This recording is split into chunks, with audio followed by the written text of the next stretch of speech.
अस्सलामु अलैकुम नाज़रीन कराम, नई वीडियो में आपको खुश आमदीद कहते हैं। आज हम दो अहम इश्यूज़ पर बात करेंगे।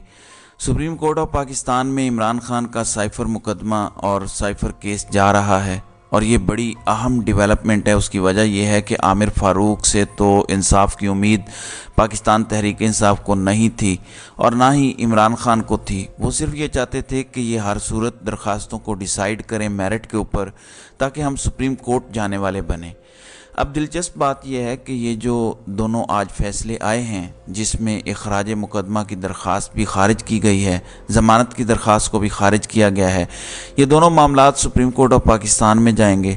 अब सुप्रीम कोर्ट ऑफ पाकिस्तान में ऐसा क्या हुआ कि अब वो इनके गले पड़ चुका है और सुप्रीम कोर्ट ऑफ पाकिस्तान में साइफ़र खुलने जा रहा है। मैं सिर्फ आपके सामने रिजवान अब्बासी, जो कि स्पेशल प्रोसिक्यूटर हैं, उनकी जानिब से जो दलाइल दिए गए फैसले में जिनका जिक्र किया गया है आमिर फ़ारूक की जानिब से, सिर्फ वो मैं आपके सामने रखूँगा। फिर हम इस पर आएंगे कि अब सुप्रीम कोर्ट ऑफ पाकिस्तान में क्या होगा। नाज़रीन इकराम, मैं भी और पाकिस्तान तहरीक इंसाफ के वकला भी कहते हैं कि शुक्र है हमारी जान छूटी।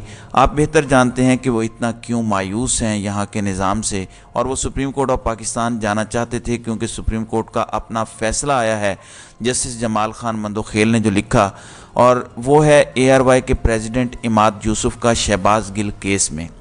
उसमें जो मुकदमा दर्ज करवाने वाले थे और यहाँ साइफ़र मुकदमे में भी जो मुकदमा दर्ज कराने वाले हैं, वो एलिजिबल ही नहीं है, वो कॉम्पिटेंट ही नहीं है मुकदमा दर्ज करवाने के लिए। स्पेशल प्रोसिक्यूटर ने दलाइल में कहा था कि काबिल दस्त अंदाजी जुर्म पर FIR का इंदराज बनता है। वफाकी हुकूमत ने सेक्रेटरी दाखिला को शिकायत दर्ज करने की मंजूरी दी। अब पाकिस्तान तहरीक इंसाफ का ये मौक़िफ़ है कि ये वज़ारत ख़ारजा, जो असल ऑनर है इस साइफ़र की, जिसके पास असल कॉपी होती है और उसकी मुख्तलिफ कॉपीज़ करके वो भेजती है, वो कहते हैं कि वज़ारत दाखिला को हमने मुद्दई बनाया। पाकिस्तान तहरीक इंसाफ कहती है कि इसमें अगर कोई मुद्दई बन सकता था तो वो वज़ारत ख़ारजा बन सकती थी, वज़ारत दाखिला नहीं बन सकती थी। उन्होंने कहा कि ऑफिशियल सीक्रेट एक्ट के तहत दर्ज मुकदमे में 10 साल से कम सज़ा वाली दफ़ा में ज़मानत हो सकती है, लेकिन 10 साल से ज़्यादा सज़ा वाली सेक्शन लगी हो तो वो नाकाबिल ज़मानत होता है। काबिल ज़मानत या नाकाबिल ज़मानत से ये मुराद नहीं होता कि हरगिज़ उनके ख़िलाफ़ ज़मानत हो ही नहीं सकती। अब आप दहशतगर्दी की 780A में इमरान खान की जो इतनी दरख्वास्तें ज़मानत की मंजूर हुई हैं, वहाँ तो सज़ाए मौत है 780A की। अगर वहाँ ज़मानत मंजूर हो सकती है तो यहाँ तो 14 साल या 10 साल थी, तो यहाँ कैसे नहीं मंजूर हो सकती।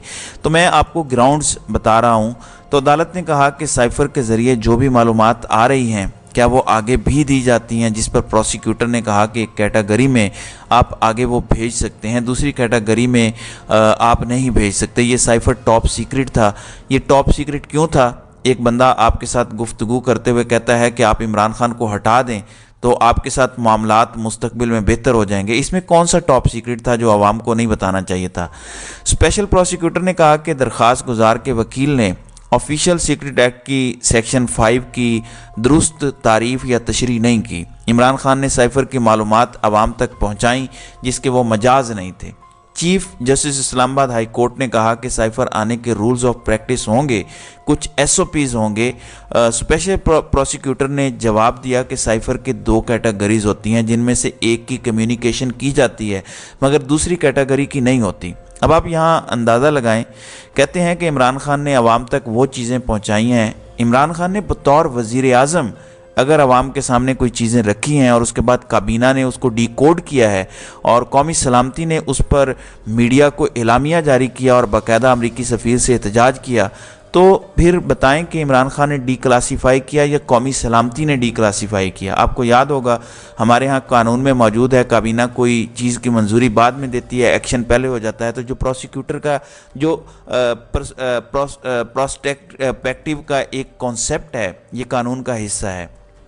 अगर इमरान खान ने मार्च के आखिर में जलसे में एक कागज़ लहराया, वो साइफ़र नहीं था, वो कागज़ था, वो अलामती कागज़ था, और इमरान खान ने कौम को बताया, پھر اس کے بعد کابینہ سے اس کی منظوری لی اور ڈی کوڈ کروایا، اس کے بعد قومی سلامتی کمیٹی سے اس پر اعلامیہ جاری کروایا اور اس کی کاپی صدر پاکستان کو بھی اور چیف جسٹس آف پاکستان کو بھی بھیجی اور مطالبہ کیا کہ سپریم کورٹ اس پر تحقیقات کرے کہ امریکہ کس کو کہہ رہا ہے کہ عمران خان کو ہٹایا جائے اور کیوں ہٹایا جائے۔ ایک منتخب حکومت ہے، منتخب حکومت کو ہٹانے کی بات کی جا رہی ہے۔ پھر اس کے بعد ووٹ آف کانفیڈنس میں وہی لوٹے ہوتے ہیں جن کی کچھ دن پہلے امریکی سفارت خانے میں ملاقات ہوتی ہے، اس کے بعد وہ لوٹے ہو جاتے ہیں، سندھ ہاؤس میں منڈیاں لگتی ہیں۔ تو اس طرح تو پورے ہمارے جمہوری نظام کا بیڑا غرق کیا گیا اگر اس طرح سے نظام چلانا ہے تو۔ اب چیف جسٹس اسلام آباد ہائی کورٹ نے کہا کہ سائفر آنے کے رولز آف پریکٹس ہوں گے، کچھ ایس او پیز ہوں گے، تو انہوں نے کہا کہ یہ سائفر دوسری کیٹیگری کا سیکرٹ دستاویز تھا جس کی معلومات عام نہیں کی جا سکتی۔ اگر اتنا ہی یہ اہم تھا، ٹاپ سیکرٹ تھا، تو اس سائفر کو تو اب ایک بین الاقوامی اخبار نے چھاپ بھی دیا ہے، پھر آپ کے پلے کیا بچا ہے۔ پھر انہوں نے کہا کہ خفیہ دستاویزات عام کرنے پر بطور وزیر اعظم عمران خان کو آئین کے آرٹیکل 248 کے تحت استثناء حاصل نہیں ہے، اس جرم کی سزا 14 سال قید یا سزائے موت بنتی ہے۔ اب اگر تو آپ نے اس جرم کی سزا دینی ہے اور کوئی خفیہ معلومات تھیں تو پھر کابینہ نے اس کی منظوری دیتی، پھر تو پوری کابینہ کو پھانسی چڑھا دیں۔ پھر جو لوگ اس وقت قومی سلامتی کمیٹی میں موجود تھے، اگر اتنی خفیہ معلومات تھیں تو وہ اعلامیہ جاری نہ کرتے، تو پھر ان سب کو بھی آپ پھانسی پہ چڑھا دیں۔ اگر اس طرح سے نظام چلانا ہے آپ نے، صرف عمران خان کے خلاف کیس ہے، وہ وزیر اعظم تھا اور منسٹریل رسپانسبلٹی کا ہوتا ہے، کولیکٹیو رسپانسبلٹی ہوتی ہے، وہ شخص فرد واحد کی رسپانسبلٹی نہیں ہوتی۔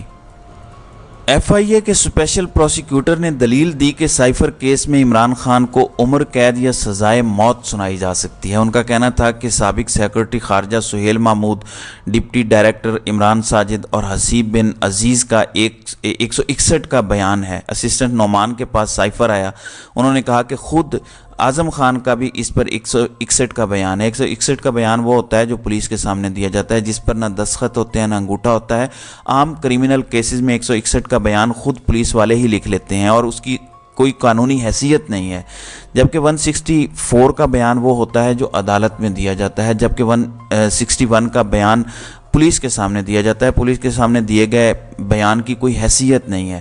اب اعظم خان کا جو حوالہ دیا گیا ہے وہ 164 کا نہیں ہے، وہ 161 کا ہے۔ ضمانت کی کہ 161 کی سٹیٹمنٹ کا نہ ذکر کیا جا سکتا ہے نہ اس کو پڑھا جا سکتا ہے، لیکن اسلام آباد ہائی کورٹ میں یہ سارا کچھ ہوا۔ یہ وہ کیس ہے جس میں 4 دن دلائل ہوئے، 12 دن فیصلہ محفوظ رکھنے کے بعد یہ درخواست خارج کی گئی ہے۔ اسپیشل پروسیکیوٹر نے کہا کہ اعظم خان کبھی بھی ملزم نہیں تھے بلکہ گواہوں کی فہرست میں تھے۔ اعظم خان کے لاپتہ ہونے کا مقدمہ تھانہ کوسار میں درج تھا۔ یہ حقیقت ہے کہ وہ لاپتہ ہوا اور لاپتہ ہونے کے بعد وہ واپس آیا، اس نے 161 کی سٹیٹمنٹ دی۔ اب جو کسٹوڈین ہے وزیر اعظم ہاؤس کا، جس نے تمام دستاویزات کو رکھنا ہوتا ہے، وہ اعظم خان ہے۔ اب اعظم خان جو وہاں چوکیدار یا محافظ ہے، اس کو آپ ملزم نہیں رکھتے اور آپ ڈائریکٹ اس کو ملزم رکھتے ہیں جس کا کام دستاویزات سنبھالنا ہی نہیں ہے، ڈاکومنٹ سنبھالنا اس کا کام نہیں ہے عمران خان کا، ان کے خلاف مقدمہ درج کر لیا جاتا ہے۔ تو انہوں نے کہا کہ اعظم خان تفتیشی افسر کے سامنے آئے اور متعلقہ مجسٹریٹ کے سامنے بیان ریکارڈ کروایا، وہ کچھ دیر کے لیے پیس آف مائنڈ کی خاطر کہیں چلے گئے تھے۔ عدالت نے استفسار کیا کہ آپ کا بنیادی گواہ کون ہے، تو انہوں نے کہا کہ اعظم خان، اسد مجید، سہیل محمود ہمارے بنیادی گواہ ہیں۔ سماعت کے دوران پروسیکیوٹر نے سائفر اسسٹنٹ نعمان کا 161 کا بیان شروع کیا، جس پر پی ٹی آئی وکلاء نے احتجاج بھی کیا کہ آپ یہ بیان نہیں پڑھ سکتے۔ تو عامر فاروق نے کہا کہ مجھے چین سمجھنا ہے کہ یہ کس طرح سے جاتا ہے۔ تو اسپیشل پروسیکیوٹر نے کہا کہ اگر چین ان بیانات میں موجود ہے تو پڑھ لیں۔ اسپیشل پروسیکیوٹر نے کہا کہ گواہ کے بیان میں واضح ہے کہ یہ سیکرٹ کلاسیفائڈ ڈاکومنٹ تھا، سیکرٹ دستاویزات کی کوئی سرکولیشن نہیں ہوتی۔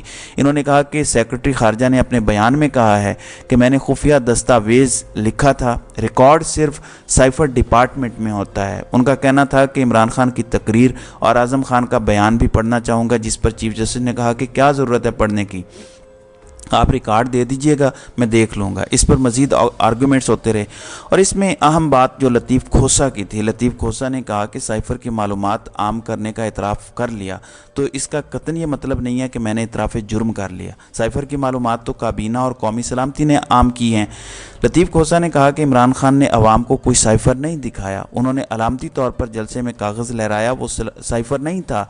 डिकोड होने वाला साइफ़र तो army chief DG ISI Shahbaz Sharif और ख्वाजा आसिफ के पास भी गया। उन्होंने कहा इस पर तो सफारती सतह पर एहतजाज भी किया गया, फिर किस बुनियाद पर हमारे खिलाफ ये मुकदमा बनाकर बैठे हैं और किस बुनियाद पर ये चाहते हैं कि इस मुकदमे को आगे चलाया जाए। तो नाज़रीन इकराम, अब चीज़ें बड़ी वाज़ेह हैं। 2 दरख्वास्तें थी, एक थी खराज मुकदमा की दरख्वास्त, बिल्कुल वैसी दरख्वास्त जो इमाद यूसुफ की दरख्वास्त है जो उन्होंने इस्लामाबाद हाई कोर्ट में दायर की थी, वहाँ से खारिज हुई और फिर वो सुप्रीम कोर्ट ऑफ पाकिस्तान आए।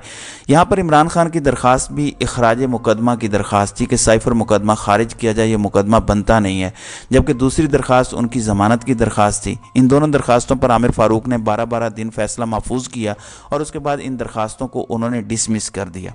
अब इस पर इंट्रा कोर्ट अपील नहीं होगी, अब डायरेक्ट ये मामला सुप्रीम कोर्ट ऑफ पाकिस्तान में जाएगा। भले वहाँ जो भी बेंच बना लें, वहाँ सलमान अकरम राजा वकील होंगे, वो वहाँ पर दलाइल देंगे और सुप्रीम कोर्ट ऑफ पाकिस्तान को फिर ये देखना होगा, क्योंकि अब ये सारा मामला खुल चुका है। हाई कोर्ट में इसकी ओपन समाअत हुई है, तो सुप्रीम कोर्ट में हो सकता है कि इसकी लाइव समाअत हो सकता है काजी फायजी साहब डायरेक्ट इसको सुन लें, हो सकता है वो एजाजुल एहसन या फिर जस्टिस तारिक मसूद की सरबराही में एक बेंच बनाएं, जो मर्जी हो। लेकिन ये मामला ऐसा है, मैंने आपको बताया था कि शहबाज गिल केस में इमाद यूसुफ की दरख्वास्त पर जमाल खान मंदोखेल ने फैसला जारी किया। उन्होंने कहा कि सियासी लोगों को इंतकाम का निशाना बनाना और इस तरह के मुकदमात दर्ज करना दुरुस्त नहीं है, सबको लेवल प्लेइंग फील्ड देना होगा, ये उनके अल्फाज थे। तो ये बातें ऐसी हैं कि सिवाय इस्लामाबाद हाई कोर्ट में आमिर फ़ारूक के बाकी तमाम जजेस भी इसको तस्लीम करते हैं और वो वक्तन फ़वक्तन रिलीफ देते आए हैं। अब जब मामला आ गया है सुप्रीम कोर्ट का, तो अल्टीमेटली वहाँ से रिलीफ मिलना है और ये साइफ़र मुकदमा वहाँ उड़ जाएगा।